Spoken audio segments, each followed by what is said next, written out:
G'day, this is Chris Franklin and you're listening to the Hangout Podcast, recorded here live at Podcast City. G'day rockers, it's Dave Gleeson here. I'm jumping into a comedy segment on the Hangout because I think I'm funny. It's time for the Hangout Podcast. The Hangout. The Hangout. The Hangout. The Hangout. The Hangout. The Hangout. The Hangout. Let's find out about the ins and outs of the arts and entertainment industry. The Hangout. Brought to you by Adel Magic Productions. For all your production and producing needs. And Podcast City. Podcasting the easy way. And now it's time to hang out with your hosts, Chris Meyer and Ron Fiedler. You're listening to the Hangout with me and Ron Fiedler. G'day, Ron. Hello, Chris. How are you? Great episode we're going to have today. Aren't we all? We have one of, in my opinion, one of the best singers in Australian rock history, and that's Dave. G'day, Dave. How are you? G'day guys, how you going? I'm very well, thank you. Thanks for being here. And then we got ARIA's number one selling artist, Chris Franklin. G'day, Chris. How are you? G'day, mate. That was a few years ago. Dave's a bit upset. Dave Gleeson there. Lead singer with the Angels and the Screaming Jets. And yes, exactly right. only one of us in this room's had a number one. So. I know that he likes to talk about it. Nah, exactly right. Exactly right. I'll teach you how to sing one day. So we just, I guess, get into it. It's all about the ins and outs of the art scene, whether you're a musician, a comedian, magician, however we want to see it. What's it like to be on tour? Like travelling around from, whether it's in Australia, abroad? It takes on different. Sometimes it's great, sometimes it's not so great. Prior to the COVID thing, it was unreal because I'm both in the Angels and the Screaming Jets. Both bands, we all get on like a house on fire. That's the hardest part with touring is when you're touring and you don't like other guys in the band, but you got to tough it out and kind of hang out with them. But as I say, leading up to the COVID and now we're back on the road with the Angels, when it's with a bunch of guys you really enjoy hanging out with, it's the best job in the world. That's brilliant. And what about yourself, Chris? It all depends on the level you're at, I think, too. Like when he's touring with the Angels, they got the private jet. And when he's with the Jets, they got the Tarago. Yeah. When you're just a couple of comedians heading to the Blue Mountains, you're in an E.H. Holden with the unroadworthy sticker on. Oh, that is for certain, I guess, eh? And so, about music in general, is it hard to write a song? Or like, what inspires a well-known musician as yourself to go, I've got a new song idea? And yeah, well, it comes in all different shapes and forms. You can kind of come up with a chorus sometime, or just to get a few words stuck in your head, and sometimes it'll be a tune. Sometimes it's like pulling teeth and takes a long time, and other times it just comes out quick as. So it's just whenever the muse takes you, and lucky enough to have worked with other great songwriters and over the years, and kind of I'm not very good myself with doing the music, but if someone gives me a piece of music, I can generally put words to it. So it's such a different process every time you do it. It comes from all different areas. I've got a question for you on that, along those lines too. Is it you have a list of lyrics somewhere, and one of the band members will fit the music to it, or does someone come up to you and go, I've got this piece of music, what do you think we should do? Well, mostly I've got lyrics in a book, so I'll just have, and recently I wrote with this guy, Gwyn Ashton, and it was really easy because he'd kind of start playing a bit of a riff, and I'd flip through my book and, hang on, these words almost exactly fit that, and then you've got to move them around a little bit. But change the syllables. Yeah, that's right. Yeah, Gwyn's from the UK, right?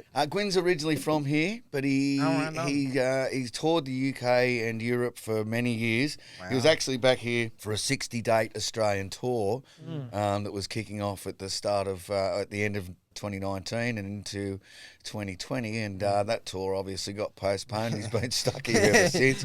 All his stuff's in the Czech Republic or something like that, because he's so as I said, he's from here. I think he came over to spend some time with his old man, and now he can't get back. So no, he lives here. He's absolutely pulling his hair out. He's like, I need to get back on that jet. Yeah, exactly. Yeah. So you have your songs and you've created these songs. Are you a perfectionist where you're always thinking, God, I wish I'd changed this. I should have put this word in. How do you know that your song is going to be finished and actually something that you know that you can put out there and everyone's going to be happy with? Yeah, it's one of those things. It's very it's hard to be objective as a songwriter. So yeah, you kind of once you get to a stage where you go, right, that's it. I've changed around, I've fooled around with it enough. Let's record it and get it out there. And once it's out there, it's kind of belongs to everyone else, you know. Hopefully.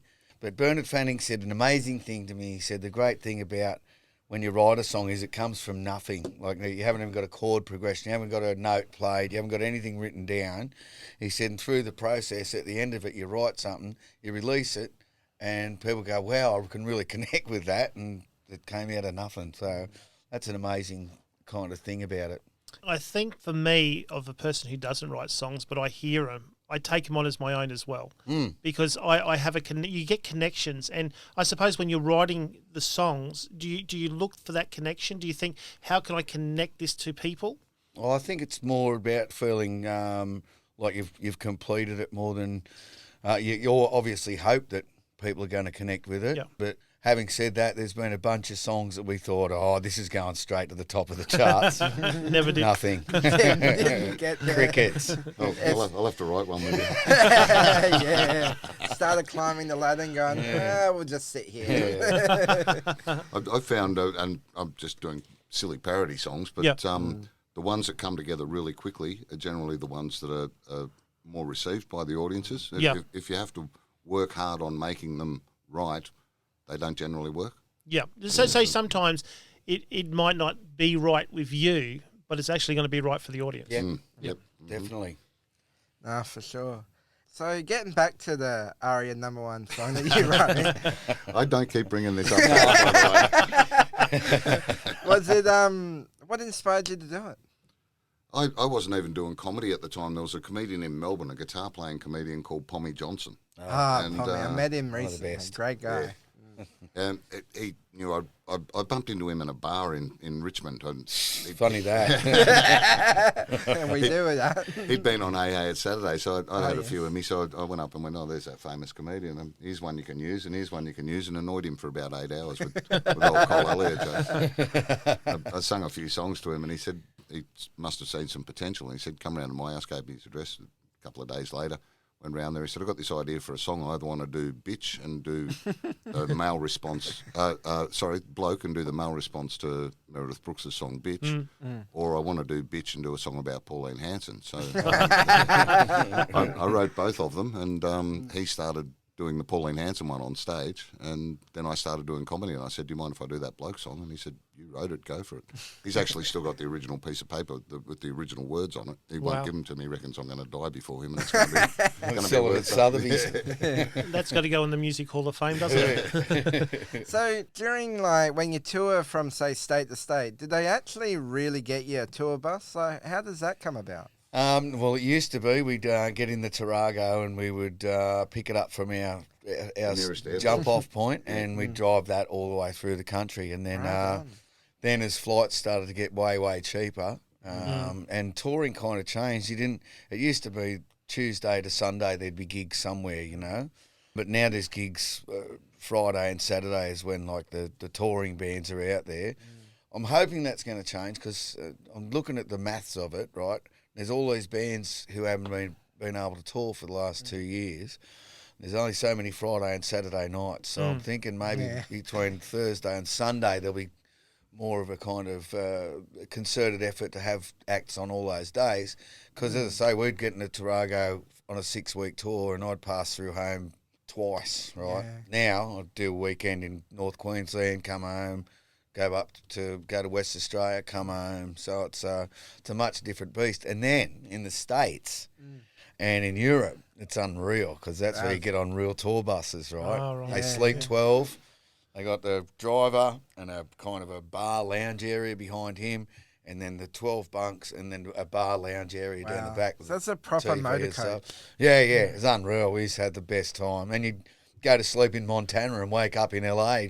How'd they get here? Yeah, that's all right. Which bar did they stumble into and go, yeah, got a bus trip. Yeah.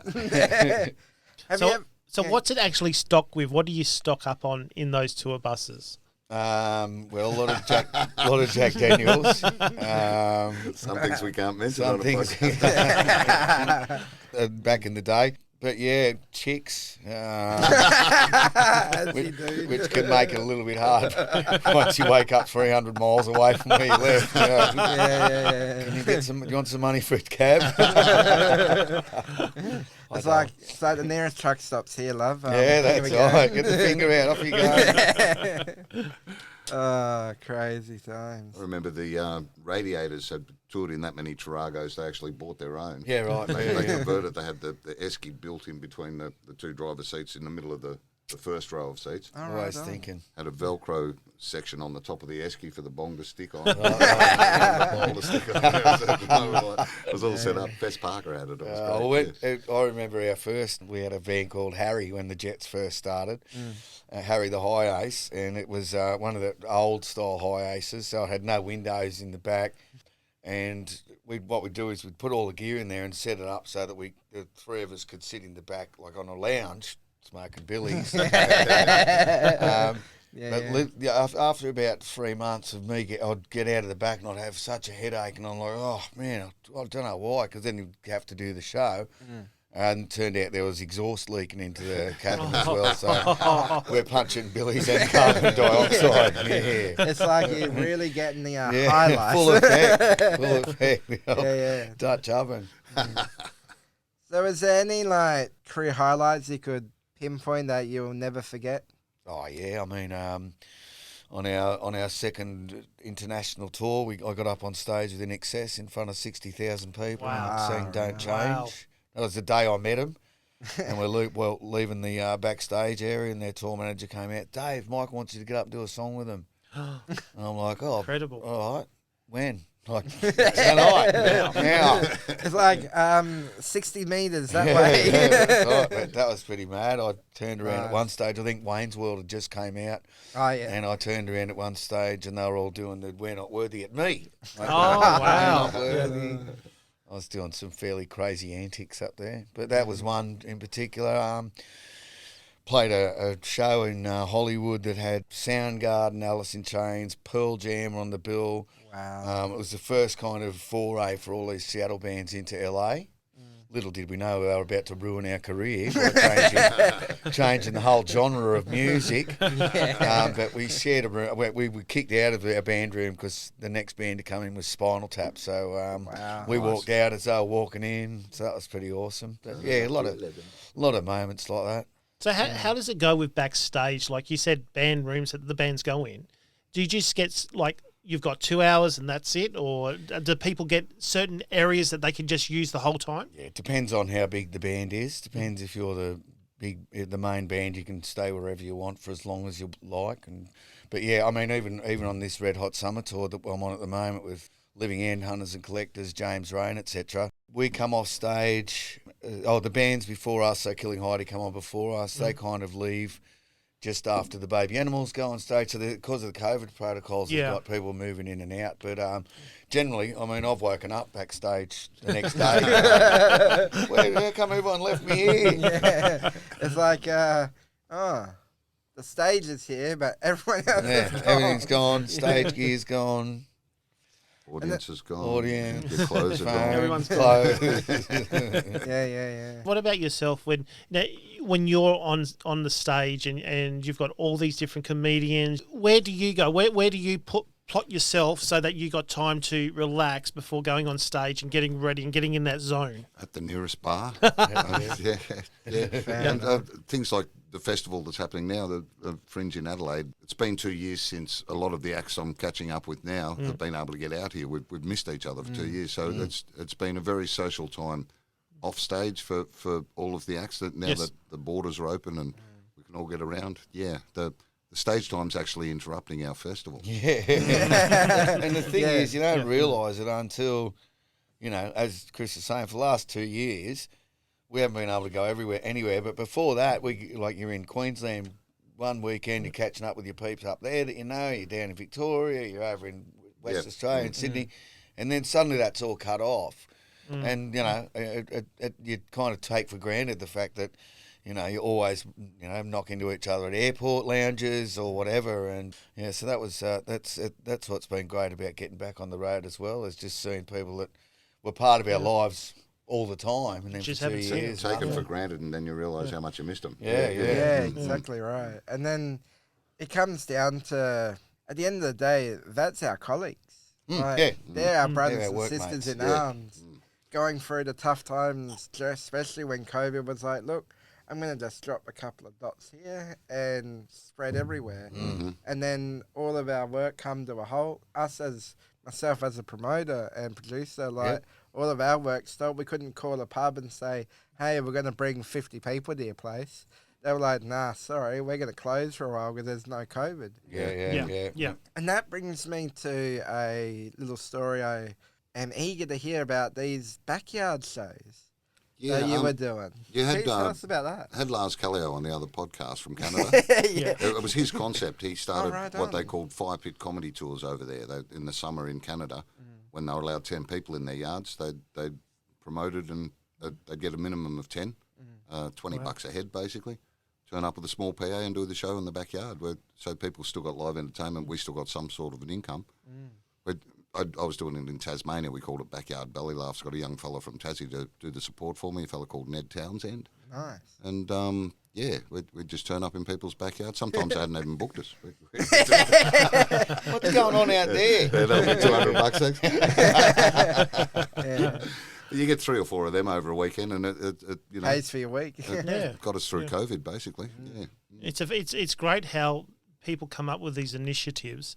You know, when you're in a crisis time, you've got to think outside that Got to square. learn to adapt. Yeah, we started doing a live stream from my backyard about 2 weeks into it, myself and a mate of mine, Crafty. Nice. I mean, I'd thought, it can't be that hard. So so I got some little router or something and tried to get my son's video camera to work. So 2 minutes before we're going on, Katie's going, we haven't got it right, my wife. And so in the end, for the first 2 weeks, she just held her iPhone at me. And, Right on. But you have to get used to people not laughing or not singing along, not clapping. You know, you're not getting that kind of that instant payback, which is kind of what makes you do it. You guys thrive for on the stage. You want to be on that stage, listening to that reaction. Indeed. Not going, oh, look, here's another DVD we can put out and not hear anything.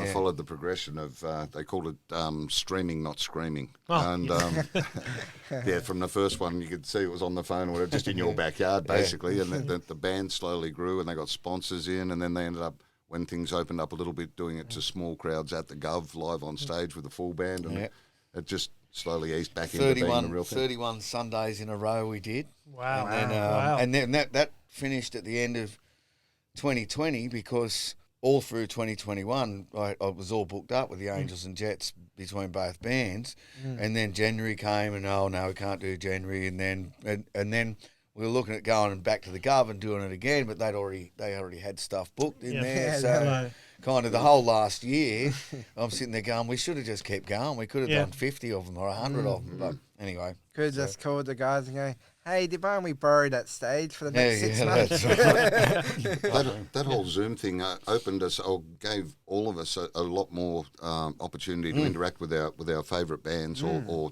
the audience to interact with us as comedians, because you were doing that sort of stuff, and then there's all the live comments coming through that the guys could respond to while they're there, and people are going, oh wow, it's like I'm at the concert. But there's a connection still there. Dave Gleeson spoke to me. Do you find that you've found a whole new audience out of it? Well, certainly, as Chris was saying, a way for audiences to stay in touch with you. But that kind of waned a little bit as well when all the restrictions lifted. Fewer people, like as I say, I was doing it every Sunday, so you saw the numbers start to go down as restrictions got taken away. People weren't sitting around at 3 o'clock on a Sunday with nothing to do, so it kind of did get us more connection, and it actually makes us, the band, we have more band meetings now than we used to because we all sit around and have a Zoom and a beer together. But yeah, I used to hate band meetings, and now they're a bit of fun.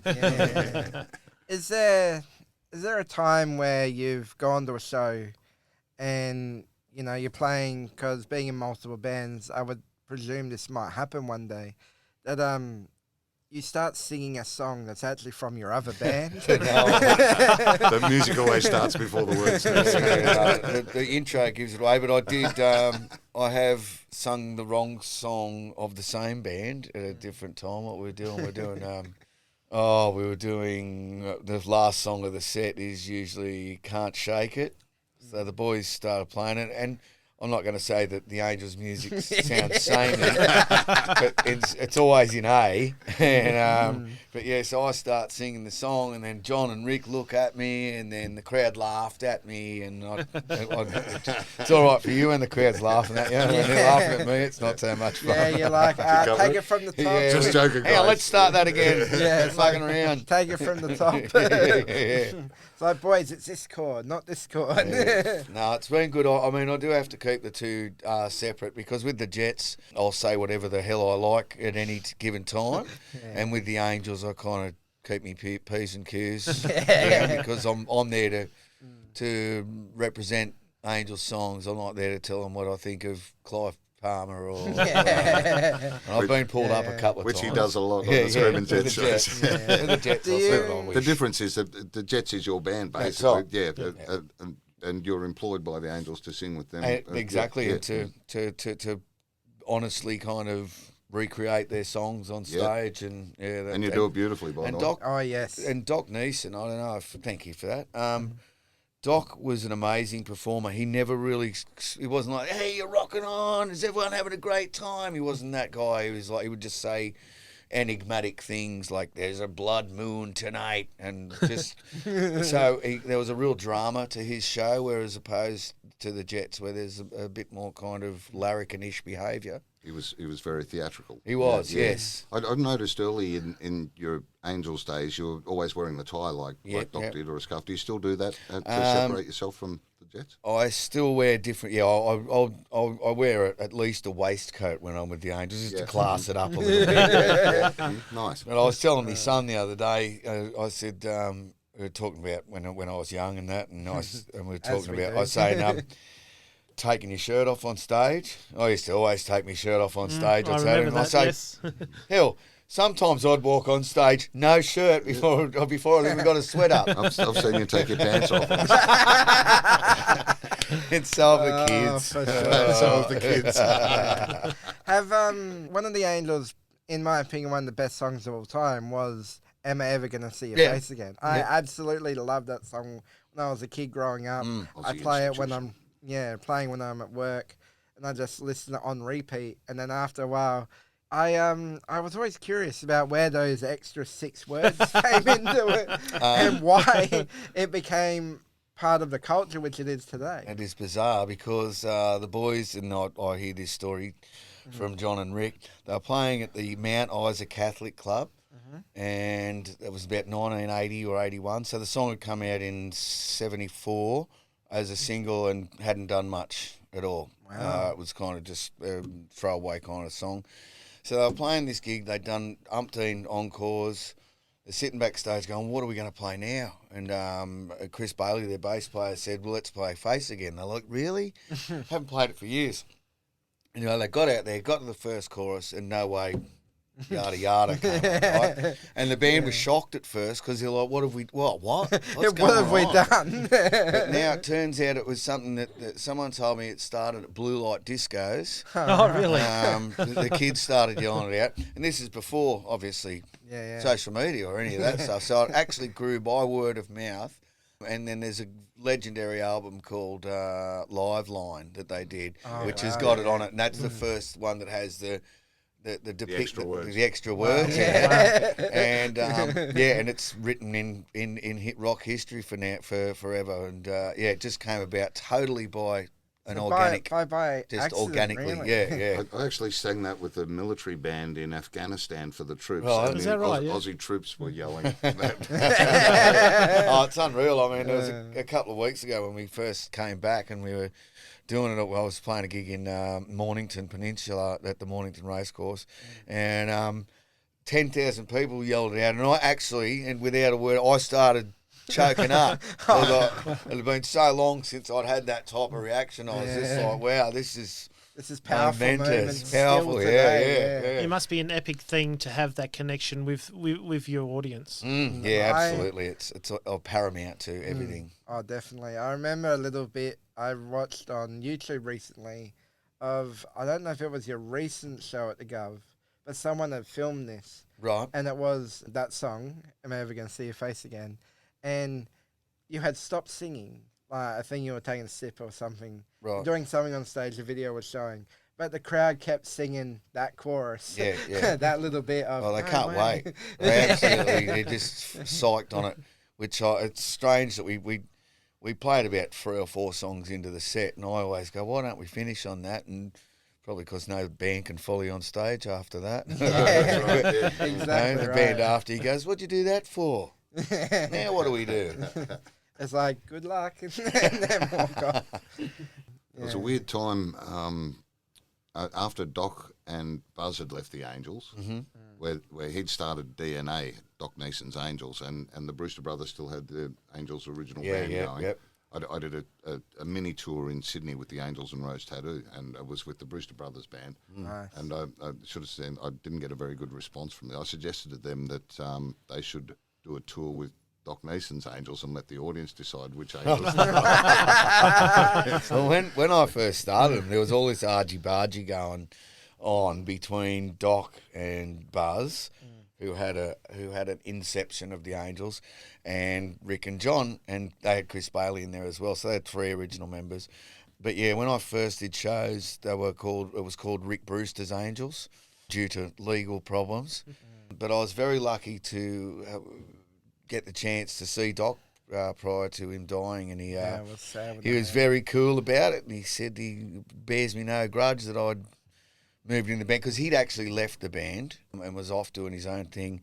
And then when they found out that the band was starting up with me in it, they kind of got a bit dirty. But Doc made it very clear that it was okay for me to take the mantle. That'd be important for you too. He's someone you respected. Oh, right? for sure. I'd loved him as a kid. Well, our first national tour was with him, and I watched him every night. I just was mesmerised by how manic and how he orchestrates the audience. Yeah, absolutely. And is that different to comedy? Like, is there a point where you know you've got the audience eating out of the palm of your hand? Yeah, that was 19. No,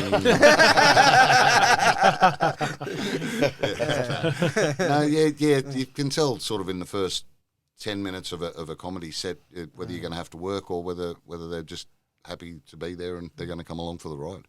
Yeah. Has there been any shows where you would get booked and be like, I really don't want to be here, but you turn up and do it anyway? Oh, there's never a show I don't want to do, but there's some that during the show you think, oh, this is going terribly. I just can't wait to get out of here. But yeah, if I'm booked for any show, I love being up on stage. So yeah. You ever had a situation where you've gone to do a show and you realise they're 80-year-old nannies? Several, yeah. And think, oh my God, what am I going to do here? They are the best. Oh, really? Yeah. Really? They look at you like, I'll apologise, and there's been times where I say there's going to be some language or whatever, and the 80-year-olds go to me, I'm 57, so I'm not that young anyway. They say, you kids think you invented swearing. We invented that. Yeah, go for it. You're not going to shock me. So let's look back at doing live shows compared to, say, the film clip that you did, which was a really good film clip you did for Bloke. When you're doing that film clip and you don't have a live audience there, how do you connect with what's going on? You were saying before that you connect with the audience, they eat out of the palm of your hand, or you know it's going well. But when you're doing something like a film clip, is it just going through the motions? Pretty much. The film clip's more acting than entertaining. So that you've just got the film crew there and the other people that are going to be in the clip. There's a cassette player playing the song somewhere where everyone can hear it, and you're lip syncing to what you've recorded and going through a scene that you've worked out. Just like acting, yeah. Have you done any music videos, Dave? Oh. Yeah, we've spent quite a bit of money on music videos over the years. The First video we did was for a song called Come On, which was our debut single, and that cost $5,000. Wow. The second video that we did was for Better, which went on to become our biggest selling single. That was $90,000. Whoa. And then on our second album, we did 4 or 5 clips, cost us $360,000. And at the time you're thinking, how cool is this? Not realising it's our $360,000. Yeah, it's like, this will be fun. We're still paying back to this day. That was 1991. Gee. Tell me what's going on in the video clip for Helping Hand. For helping. Well, we were overseas. And our second album had come out to. The first single was okay received. Second, third singles not so well. And the fourth single was that the Shivers, the cover that the Boys Next Door, Nick Cave. And that's a great video clip. So you sung that whole song underwater. Sung it underwater. That's right. Had to blow out the air in my lungs, and because otherwise there'd be bubbles coming out. So yeah, we did that one, and so Shivers got a bit of reaction. So we were over in the UK on tour at the time. We were running amok, and I think the record company gave us £10,000 to go and get off our faces and make a film clip at Battersea Power Station. Oh wow! Wow. Which is a fairly iconic location, but that was unreal because I got to shoot a gun. There was bombs going off everywhere. I had squibs on my chest. You got shot, all blood spurted out. I had the shirt for years. I was going to, give it to the Smithsonian, the Australian Rock Music Hall of Fame. You couldn't make a clip like that now. You're not allowed to do blackface. No, well, that's all right. We had the camo on, but we were all getting right into the role because I was a mad Apocalypse Now fan. So that's what the clip looks like. We were living the roles. That's great. So how important is the film clip to the music in the sense of for sales? Back then it was extremely important. I mean, it's all turned on its ear now that everything's streamed and Spotify'd and stuff. And everyone can make a video clip on their phone. Everyone can make a video clip on their phone. Welcome to TikTok. Yeah, well, exactly. That's exactly right. People get more views of TikTok than I think bands get of their video clips now. Now with this Spotify and people downloading, and there's a lot of illegal downloading compared to when I had to go and buy a record or a cassette tape. Yeah. How does this affect the artists? Oh, hugely. I mean, for the big artists, not so much. The people have already got a reputation, but there's a lot of say you're a young band, as an example.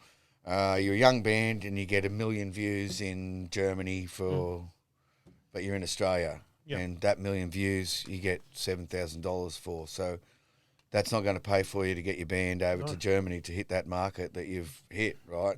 So it used to be like record companies have been primarily taken out of the equation. Our first big tours over there, we got tour support, like they'd kick in $30,000-$40,000 for the hire of buses and all that type of stuff. But now, your income stream is very limited to live. Very few people are selling, millions of units of records, and I've got a bit of a bee in my bonnet. I call it stealing, not streaming. Exactly right.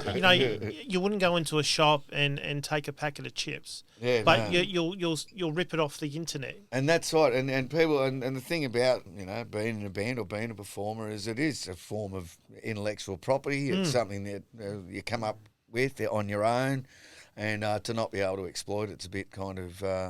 Bit wrong in my opinion. I was guilty of it as a kid though too. The cassette tape with a bit of tape over the holes and and radio. Sit next to the radio with your finger on play and record. But what about when you came in and the song had already started? You have to put it out there. So you end up getting like 3/4 of it, and then you get the start of it later on, and so, you just got that last bit of tape. You only get the first half of the song and run out of tape. You go, no. Let's touch on TV. Like, was there any TV shows that rings to mind that you guys love to do when you're both on TV? Hey was fantastic. Hey It's Saturday. We were on. Did the Jets go on? many times, about a dozen times or so. I still see Wilbur Wild every now and again. He comes along. Wilbur apparently came to Adelaide recently with Frankie J. Yeah, he was that's actually right. on Conversations with Cornsey, and he was saying how much fun and excitement it was to do the show. But was. what he liked the most about it was being back up for bands like yourself, in the sense where they may have needed some other instruments involved that they couldn't get. Yeah. And well, it was unreal, and it was like a big party, and it started. If you were on last, you had to be there first. Really?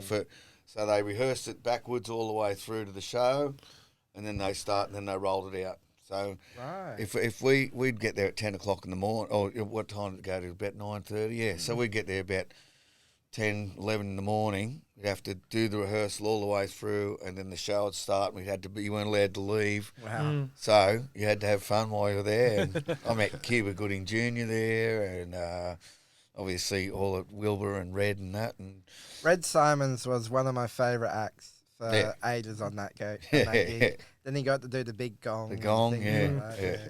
And yourself, Chris?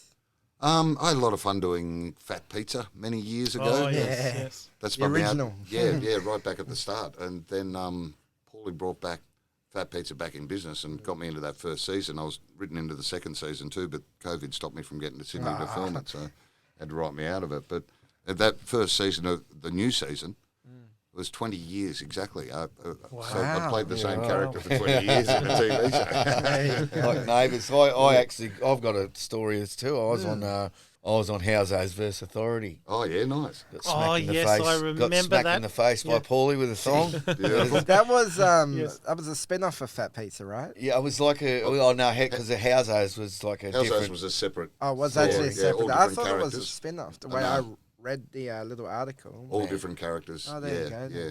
We did about 4 or 5 takes in this pub at Fairfield, and then was smacking me with a thong, and I said, "Really do it this time."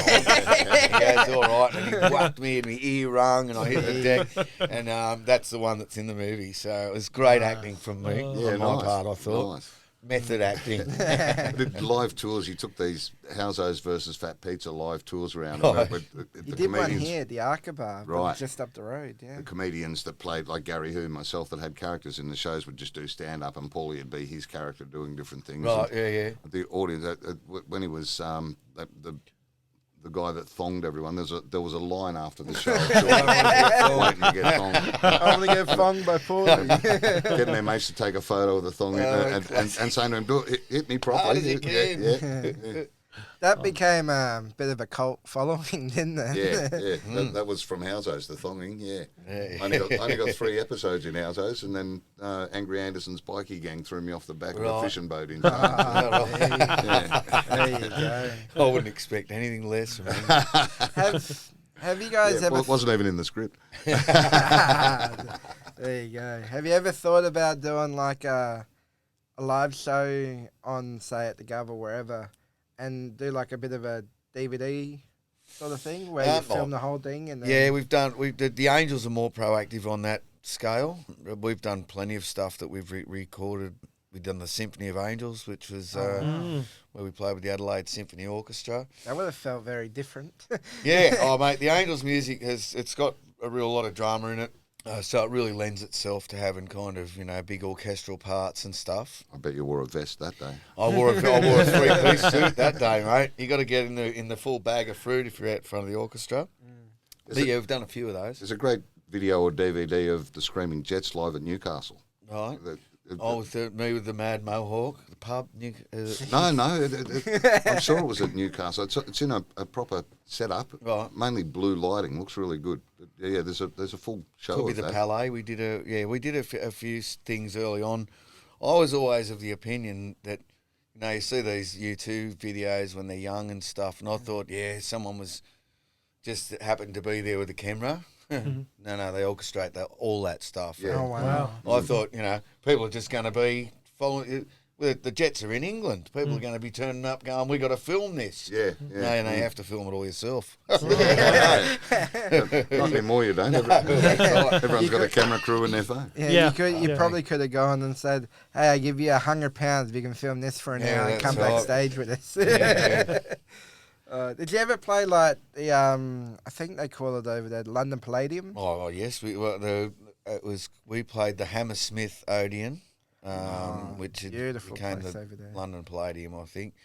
Yeah, we played some pretty mega gigs. We played the Marquee Club, played the Hollywood Palladium, played some great kind of historically significant rock shows. You know, Yeah. played the El Macombo where the Rolling Stones did Let It Bleed live, maybe. So and Stevie Ray Vaughan played there, did a live at the El Macombo. So that's always mega when you walk into a place and like, oh, that's that stage from that video. I suppose you get to that point, you say, and you look around when you're on one of those iconic stages and say, well, I've made it. Yeah. Well, you think, I always say to people, like, I'd rather meet, because I'm a mad sports fan, so I'd rather meet Michael Jordan than Michael Jagger, because I do what Michael Jagger does. Not to the same extent or the same level of notoriety, but I know what he's doing and I do it as well. Do you have any, like, say, I think the right word is heroes? Like, do you have any heroes that you wish you could play alongside still to this day, or stuff like that? I'm a music fan first and foremost, so I'd love to meet Bon Scott. He's someone I've looked up to and loved, and Jim Morrison, like any lead singer, I thought I was him for quite some time as a young man, reincarnated. But yeah, look, to walk somewhere like, but we're backstage with at the moment with Living End and James Rain and the Hunters and Collectors, and to be a contemporary of those guys is obviously very unreal. And and it's still, if Barnesy comes up to me and says, "G'day, Dave," I think Barnesy knows my name. Have you ever toured with Barnesy? Yeah, we've done plenty of shows with Barnesy over the years, and we toured with Chris. Chris came on tour and opened for us a while for one tour. And how was that, Chris? Like, Great getting fun. in front of... Great fun. It would be like, what, 40,000 people maybe? No, those doing pub and- tours, yeah. Pub and club tours. 1,000 people or so. The biggest one was probably my worst one, which was the Mercury Lounge at the casino in Yeah. Melbourne. Yeah. The crowd just hated me. They just wanted the screaming Jets. Yeah. They were like, get I'm looking at the side of stage and Dave's going, "We paid you for 40 minutes, you did." Stay out there with the stick. I was about to say, has there been like moments of that time where you feel like, again, you're at a gig, you go, "Gee, this crowd ain't loving this." They're not coming on board. I've had it a few with that one with the Jets and that mini tour I did with the Angels and Rose Tattoo. There was me for half an hour, then Rose Tattoo for 45 minutes, and then me for another half hour while the bands changed over. And every show, that first half hour, they loved me. And then Angry and the boys got out there and just rocked the place to the ground. And I had to go out and do half an hour after that. The whole second half hour, everyone's just yelling out, "Get off! Bring on the Angels!" Yeah. Oh, one of the first times we supported the Angels was at Traralgon in Gippsland. Yeah, Jets support the Angels. And the whole front row just turned around with their backs to us. And Wow. looking at the crowd. So even the crowd out there, they were kind of like, "Well, I'm not going to rock out because those guys are looking at us." So, yeah, it was a trial by fire. Have you ever done a show currently where you've got both your bands on the same bill? Yes. What is that like? I'm actually fascinated about that. Well, that was talking like Chris was about different clothing arrangements. So we were on a Red Hot Summer tour about 3 years ago, and it was Susie Quattro, the Angels, Baby Animals, Screaming Jets, maybe Chocolate Starfish. So the Baby Animals, the Jets went on, and then the Baby Animals came on, and in that time I'd go to the tent to sign stuff for of course, for fans. And then they quickly raced me back down. Then I'd put my Angels stuff on, and then I'd get on and do the show with the Angels. And then I had to hang around and sing "Stumbling In" with Susie Quattro, which is I didn't have to. I absolutely wanted to. But yeah, there was people saying, "Get off, mate! You're coming on again." No, but that was the funny part about that was because with these shows you only do 45-minute sets, and so Jimmy Hocking, Jets guitarist, he was out doing shows prior to that tour coming up, and people going, oh, how hard is it for Dave having to do 2 sets, with different bands? And Jimmy's like, you were here while I just played these 3 sets. And I'm doing it again tomorrow night and the night after. Yeah. Stuff, Dave. But it must feel different for the audience knowing that you're in 2 separate bands. Yeah, it's a bit. Playing is it similar songs or not? No, I wouldn't They're say both rock a songs. similar genre, but yeah, I mean, it's funny. A guy that was talking to my brother in Queensland, he said, geez, the lead singer of the Angels looks just like your brother. And he saw that show. His brother's like, yeah, he thought he was mucking around, but yeah. So I guess it kind of the music's different enough that kind of people accept that I'm still out there bringing the Angels songs to life, which is what I'm doing with the Angels is just keeping the legacy burning. From a fan of the Angels, watching doing that tour with the Brewster brothers, and John sung the songs beautifully as a singer. Then I mentioned that to him, and he said, "Well, we wrote them in a key that I could sing. We wrote the songs." So yeah, but just seeing them go through the motions, and then seeing how rejuvenated these old blokes looked when they got Dave up there singing, they big smiles on their faces, like. Doing a We're bit back. of rock Yeah. moves Yeah. and Yeah. stuff like Yeah, that. yeah. Mm. And now, and there's a great injection of youth in there now because Sam is Sam Brewster's John's son. He's 30-something.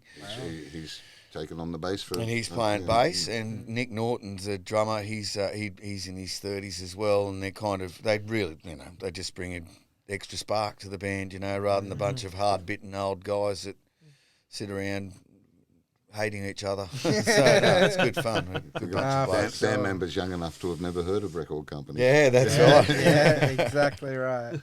Exactly right.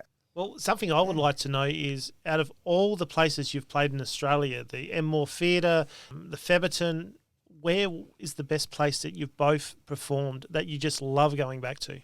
Mine, we don't play there anymore, was upstairs at the Gold Coast Arts Centre. Okay. That was just a really good room for comedy. In terms of the thrill factor, being on stage at the Enmore was great because the Stones had recently toured Australia and they started with a small concert there. So Wow. 2 weeks before Mick Jagger had been standing where I was. And, Yeah, great. and with the success of Bloke standing in the middle of the MCG singing Bloke to 60,000 people. I'm bringing it up again. What is that like sitting? What is that like being in the middle of the MCG with 100,000 people all seeing you? On What's the grand final feeling? I day mean, as well. I've been to the grand final where I've seen Brisbane play, and the hairs on the back of my neck just stand up. But being in the middle of it, It can vary the experience. At the MCG it was fantastic. There was only 60,000, but but really good experience. Main concern was making sure the in-ear foldback worked because the sound bounces and there's 3-second delay from the if you don't have that working, you're singing right out of I time. have noticed that on the live telecast where I think it was back then was Craig Willis. He would go out and say something on the mic as the MC going, and now please welcome blah blah, and you can hear the delay on the actual stadium speaker. The time I did it at the SCG, they had the in-ear working, but they were testing it while something else was happening, so they'd had the main PA turned off, and then my mic turned off to the main PA. Then the music started in my ears, and the music was playing through all the speakers in the stadium, but my mic wasn't on for the stadium, and I had no idea because I could hear it in there. hear So it in there, I'm singing away, my head's on the big screen, They're like, lips they're like, moving and "He's nothing lips." coming out. They probably go, he's lip singing his own song. The opposite of lip syncing. I was singing it and the sound wasn't coming out. Has that ever happened on tour where you go to play a song and then halfway through, like, tech fault kicks Oh in? yeah, technical Ghost in the Machine is it's a common occurrence, but well, it probably happens once a tour or something like that with something major or like a microphone channel will go out in the desk or whatever. But no, the crew's usually pretty good. It's the hard part is, as Chris said, when you're in the middle of a stadium and that slapback is it's absolute moida. Yeah, definitely would be. so you're just getting back to you, David. Where was the best place you've played, or you love going back to? Well, Thebby's a great one. Always love playing there. Theberton. The Gov's a beauty. I mean, it's just such a good place to see a band. The Metro in Sydney's an absolutely great joint to play as well. Saw the Oils there once. That was great. Oh, it's brilliant. Everyone in the whole place can see. You know, there's not a bad kind of vantage point in the whole place. It's an old picture theatre or something. Yeah. But yeah, there's the ones that have. There was one we used to play here in Adelaide called the Front Page. It was that was an old picture theatre as well. Wow. Yeah. Where was that? It was on Rundle Street, I think. Honley Street. No, I think it was on Rundle Street. Is that where the East End cinemas are now? I don't know. But yeah, look, we've seen plenty of venues come and go over the years. Of course, yeah. Especially with COVID right now. I don't know how the Enmore's going to go. The floor collapsed on that Yeah. joint the other day. Jesus. In the dance floor. It was the only thing that kept the people from dying, dropping 5 metres, was the carpet kind of Yeah, right. Wow. Wow. sagged and held them in there, and then they had to kind of climb out of the thing. Wow. And I don't know how. Who was playing there that night? Owesi, Gemini Olawesi or something like that. He's And the floor gives out. Wow. a Melbourne guy he won an ARIA award last year. So Wow. How many ARIAs have you got? do you know what? Here we go. I've got one at home, which is the ARIA, because when you get nominated, everyone gets a little one. Ah, right. I didn't even get the little one. I've been nominated for 3, and Right. I haven't won any. Right. All I've got's a certificate. a certificate with a sticker on it. Yeah, right. Well, I've got a little tiny ARIA, and what you do is you put it right in the front of the frame and stand back, and it looks like a real one. That's crazy. Did you have to prepare a speech for when you got an award? No.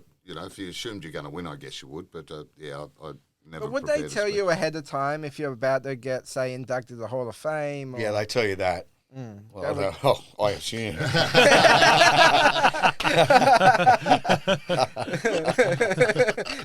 Still waiting. Yeah. I can picture this now.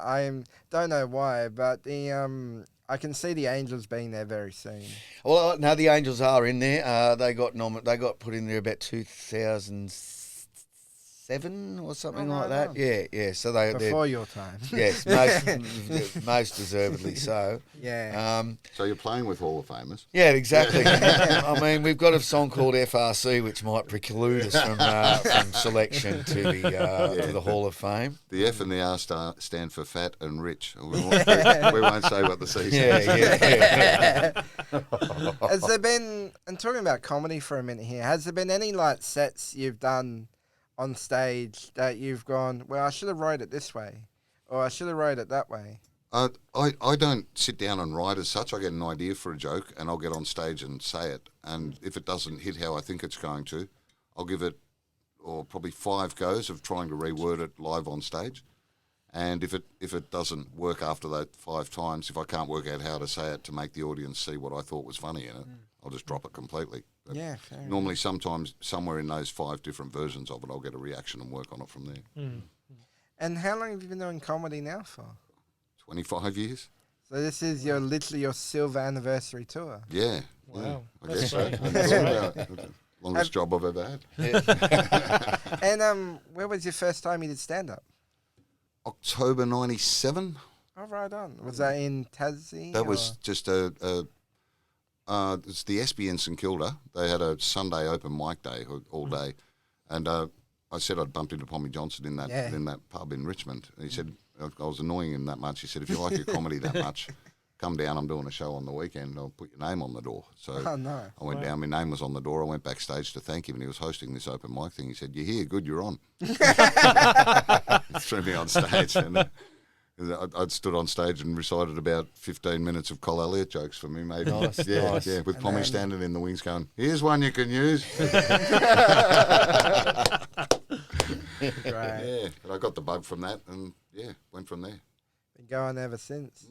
Have either of you ever stepped foot on the stage of the Opera House, like the main? The What's Sydney that? Opera House. Yeah, what is that like? Amazing. I did Adelaide, a symphony orchestra. A Sydney Symphony Orchestra show there with the Angels.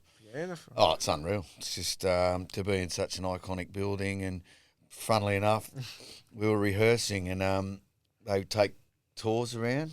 So, Wow.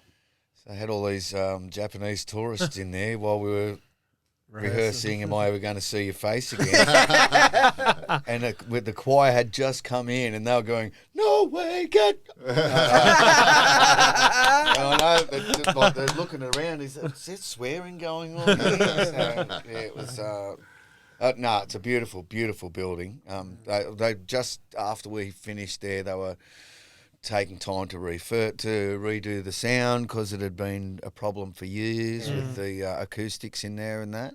Yeah, because it's a literally shell from what I remember seeing when I got to go to a taping of Just for Laughs. Right, yep. When they were doing it in the basement of the Opera House. And I'm like, why is this not on the main stage?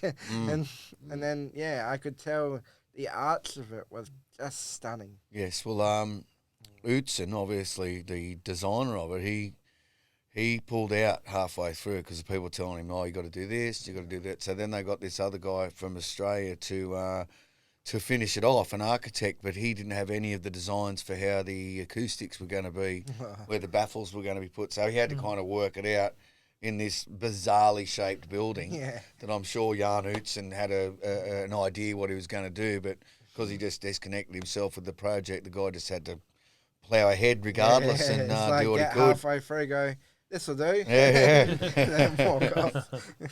I think we've had a absolutely fantastic section with a couple of absolute Australian legends. Oh, rock on. definite. Thank you. Definite time.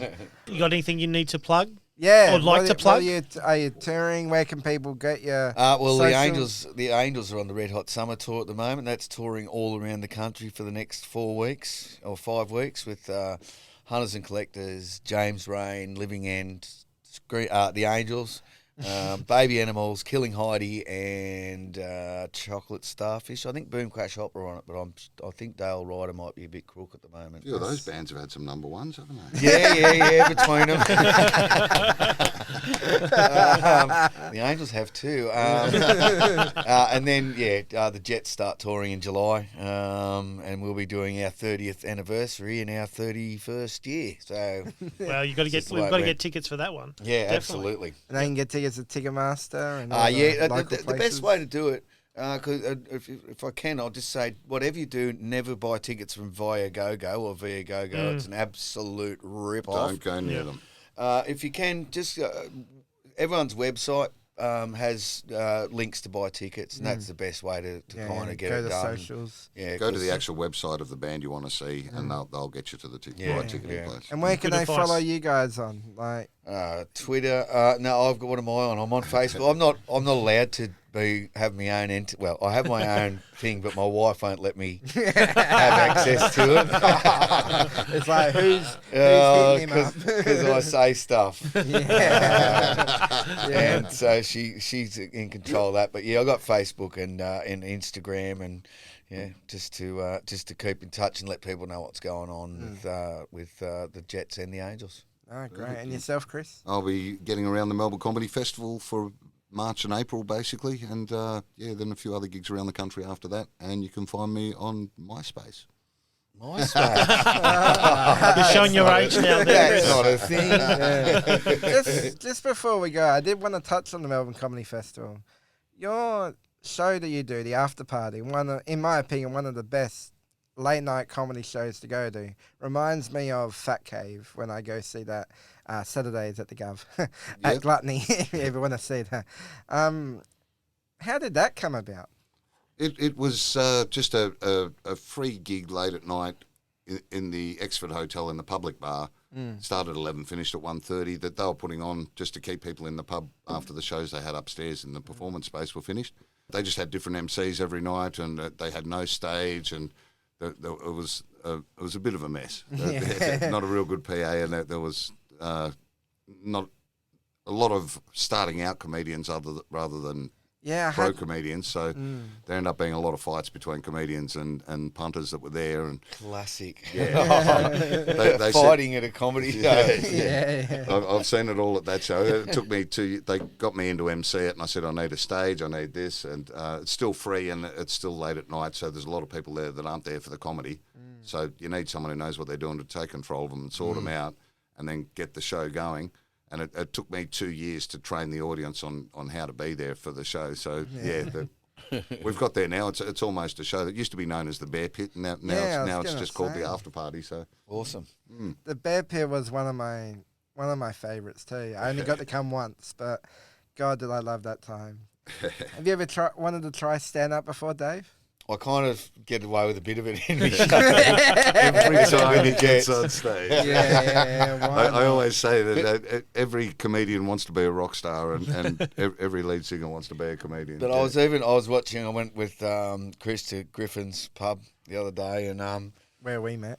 yeah, obviously. And I was watching, and I thought, if I got up in front of a room of 15, 20 people and started dying, I wouldn't be able to pull myself. I wouldn't be able to get myself up. I'd have to skulk off stage or slink away somewhere. So certainly, I know it's to a show and go, oh no, not this. No.